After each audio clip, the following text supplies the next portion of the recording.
সংসার চালায় পুরুষ, নারী লাগায় পেঁচ, সেই সংসারে পরকীয়ায় সব করল শেষ। আর এমন বাস্তব ঘটনাই এখন হয়ে গেল কাল। পরিস্থিতিটা এমন দাঁড়িয়েছে, আশেপাশের মানুষ এখন হতভম্ব হয়ে দাঁড়িয়েছেন। এ যেন প্রকাশ্যে পরকীয়া করতে গিয়েই জীবনের 12টা বাজিয়ে দিয়েছেন। কখনো কখনো আপনার ভুল সিদ্ধান্তটাই আপনার জীবনকে করে ফেলতে পারে শেষ। তাই বলি, আপনি এমন কিছু করবেন না যেটাতে আপনি সহ আরও কয়েকজন ফেঁসে যেতে পারে।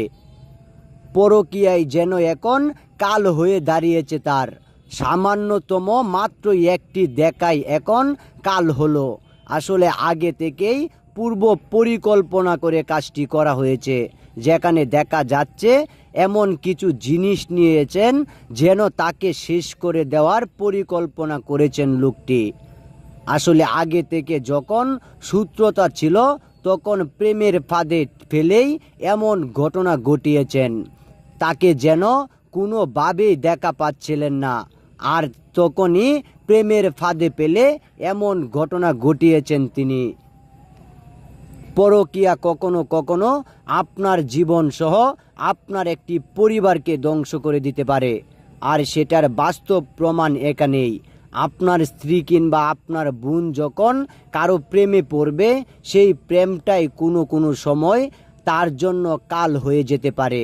তাই আপনার সামান্যতম সতর্কতাই পারে আপনার এই প্রেম কিংবা পরকীয়া থেকে রক্ষা করতে।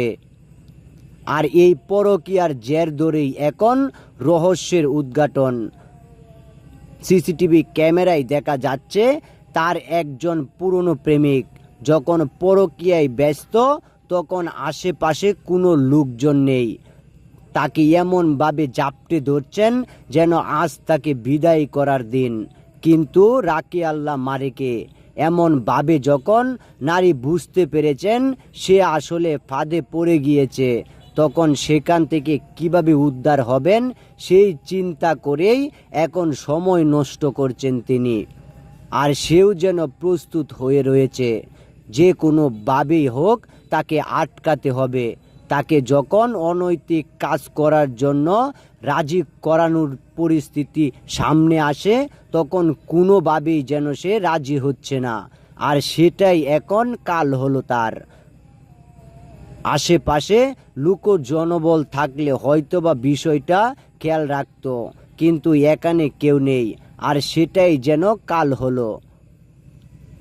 আর এখানে আরেকজন যখন এসেছেন তখন বিষয়টা খুলাসা। এখানে একজন ছিলেন না, আসলে এখানে জড়িত কয়েকজন। আর একটি ঘটনায় যখন কয়েকজন জড়িত হয়ে যায়, তখন সেটা আপনাই অনেক কিছু ঘটিয়ে দিতে পারে।